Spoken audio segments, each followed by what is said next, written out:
ಅಂಬೇಡ್ಕರ್ ವಿಚಾರಧಾರೆಯನ್ನು ಸಮಾಜಕ್ಕೆ ಮುಟ್ಟಿಸುವಲ್ಲಿ ನಾವು ಇನ್ನೂ ಸಫಲರಾಗಿಲ್ಲ.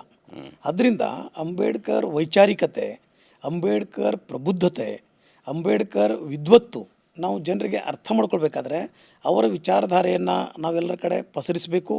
ಅವರ ಕೃತಿಗಳ ಬಗ್ಗೆ, ಅವರ ಚಿಂತನೆಗಳ ಬಗ್ಗೆ ಚಿಂತನ ಮಂಥನ ಆಗಬೇಕು. ಮತ್ತು ಅವರ ಕೃತಿಗಳನ್ನು ಕೂಡ ನಾವು ಶಾಲಾ ಪಠ್ಯಪುಸ್ತಕಗಳಲ್ಲಿ ಅದನ್ನು ಪಠ್ಯವಾಗಿ ಅಳವಡಿಸಬೇಕು.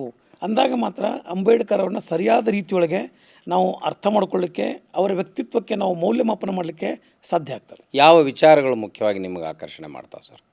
ಅಂಬೇಡ್ಕರ್ ಎಲ್ಲ ವಿಚಾರಧಾರೆಗಳು ನಮ್ಮನ್ನು ಆಕರ್ಷಣೆ ಮಾಡ್ತವೆ. ಯಾಕೆಂದರೆ ಮೀಸಲಾತಿಯನ್ನು ಹೊರತುಪಡಿಸಿ ಯಾವ ವಿಚಾರಧಾರೆಗಳು? ಒಂದು ಸಾಮಾಜಿಕ ನ್ಯಾಯದ ಒಂದು ಭಾಗ ಮಾತ್ರ.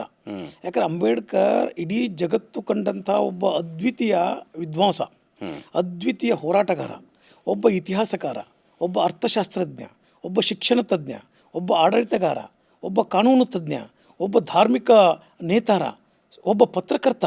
ಸೊ ಅದರಿಂದ ಒಬ್ಬ ಲೇಖಕ. ಆದ್ದರಿಂದ ನಾವು ಅಂಬೇಡ್ಕರ್ ವ್ಯಕ್ತಿತ್ವವನ್ನು ಒಂದು ಮಾತಿನಲ್ಲಿ ಹಿಡಿದಿಡಲಿಕ್ಕೆ ಸಾಧ್ಯವೇ ಇಲ್ಲ.